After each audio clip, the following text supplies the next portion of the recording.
მოგესალმებით. დღეს გვექნება საჯარო გაშლა სახელწოდებით ზოგადად ჩაფიქრებული პიროვნება ამ მომენტისთვის, რას ფიქრობს თქვენთან დაკავშირებით, მის რეალური დამოკიდებულება, მის რეალური სურვილები თქვენთან დაკავშირებით. ენერგობალანსირებისთვის საჭირო არის ჩემი არხის გამოწერა, მათთვისაც გამოწერილი არ გაქვთ, ასევე მოწონება, კომენტარი, გაზიარება. და მივიღოთ ინფორმაცია ის, რაც გჭირდებათ. ვარიანტების რაოდენობა, როგორც ყოველთვის, არის 3 ვარიანტის კატეგორია.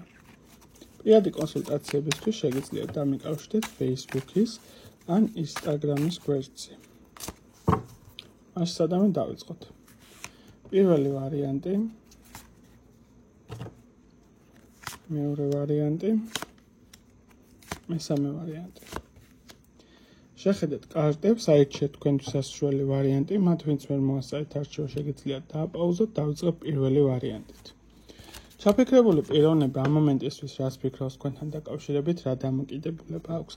აქ თამამად შემიძლია ვთქვა, რომ ეს ადამიანი შენდამი გულგრილ პოზიციაში ნამდვილად არ არის, შენდამი ნამდვილად აქვს სენტიმენტების მდგომარეობა და გარკვეული სახის ნება და მომენტებში დაშვების დონეზე შეიძლება დაუშვათ, რომ სიყვარულის თემაც გქონდეს, მაგრამ ამისი აღიარება ამ ადამიანს არ უნდა და არ აკეთებს. ხო, პირდაპირ მნიშვნელობით ეს არის მდგომარეობა, როდესაც ადამიანი რაღაც მომენტში საკუთარ თავში ბოლომდე ჩამოყალიბებული არ არის, გარკვეული კუთხით სჭირდება კითხვებზე პასუხი, რომ მეტად გაერკვას, მაგრამ იდეაში აქ თამამად შემიძლია ვთქვა, რომ შენთან ყოფნის სურვილი ამ ადამიანს ნამდვილად უნდა, ანუ შენ ხარ პიროვნება ისეთი, რომელიც მის გემოვნებაზე მორგებული არის, მაგრამ ძალიან აღიზიანებს მომენტებში შენი ხასიათების მდგომარეობა, როგორც იქცევი, რასაც აკეთებ, თქო ზედმეტად ჯიბრის თემაში უდგები, ზედმეტად ცდილობ, რომ გამოიწვიო სიტუაციური თვალსაზრისით.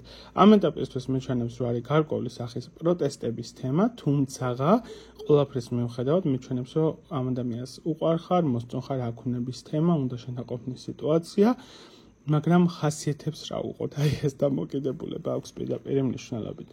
თუ უფრო ვრცელი პასუხები გინდა ამ კითხვასთან დაკავშირებით ან ნებისმიერ სხვა საკითხთან დაკავშირებით, შეგიძლია მომართო პირად კონსულტაციის კუთხით. მეორე ვარიანტი.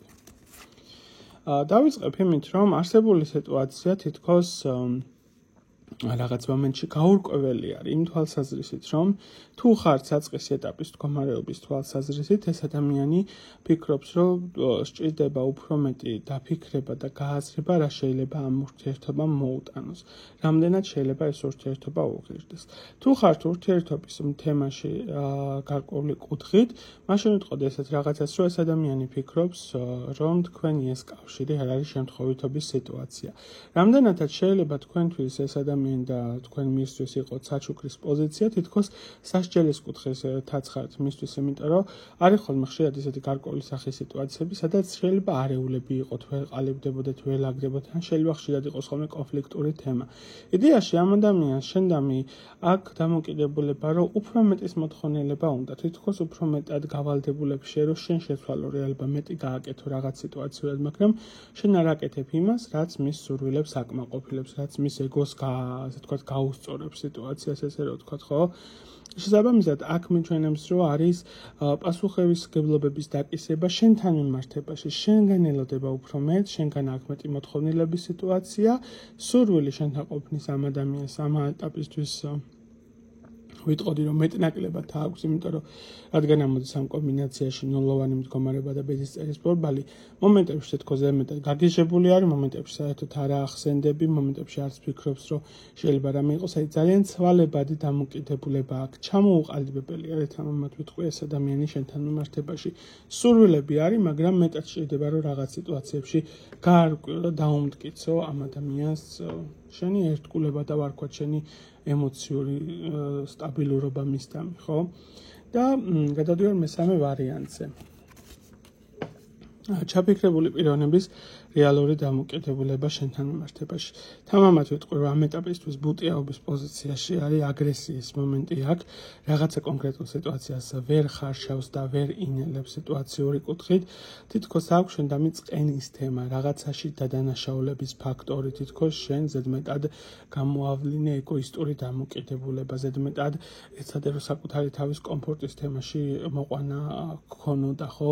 რაღაც სიტუაციაში ეს ადამიანი შეიძლება ითქვას ეგოზე დაბიჯდა დააბიჯებულ მდგომარეობას მიჩვენებს, აი მის ეგოს რო დააბიჯე, მის ხასიათებს, მის სტრუქტურას ადამიანურს რაც არის, ხო? ამ ეტაპისთვის მისი დამოკიდებულება არის, რომ თუ რამეს მოინდომებ და შეცვლი, შანსის თემაზე მოგცემ, თუ არა და უბრალოდ ნახვამდის თემა აქვს. ანუ პირდაპირ მნიშვნელობით აგრესიის პოზიცია მოდის, ხო? იმის მიუხედავად, რომ გარკვეულ კატეგორიაში შეიძლება შეწყვეტილი თემაც კი გქონდეთ და არ იყოთ კავშირი სიტუაციაზე ყველაზე არ მაქვს ლაპარაკი, მაინც გაკვირდებათ, მაინც ცდილობს თქვენზე ინფორმაციების მიღებას ეს ადამიანი. ასე რომ არსებულ თემაში შენდამი დამოკიდებულება უფრო მეტად არის ნიშნის მოგების პოზიცია, ჯიბრიანობის თემა, ბრაზი, აგრესიის მომენტი აქვს შენს მიმართ, რომ თითქოს უნდა რომ რაღაცაში გაჯობოს, რაღაცაში დაგემტკიცოს, რომ იცი შენ ესე კი არა, აი ესე უნდა ყოფილიყო. შენ ამ სიტუაციაში მტყუანი ხარ, ხედავ როგორ დააშავე. აი ეს პოზიცია არის. აქ უფრო მეტად სიყვარულს ვერ ვიტყოდი, უფრო მეტად მიჩვენებს, რომ არის ბავშვური დამოკიდებულება და ეგოების ბრძოლა, ვისი ეგო უფრო მეტად მაგარი იქნება, რომ შეეჯახოთ ერთმანეთს, ხო? რაღაც ესეთი სიტუაცია არის. დამიწერეთ კომენტარებში, რამდენად რეზონირდა და რამდენად ახლოს იყო თქვენთან არსებულ სიტუაციასთან. საჯარო გაშლაი და რა თქმა უნდა შეიძლება ყოველთვის ყველაზე 100% ვერ რეზონირდეს, თუმცა არსებობს პირადი კონსულტაციები. სადაც შეგიძლიათ მომართოთ როგორც Facebook-ს, ასევე Instagram-ის გვერდზე. ნახვამდის.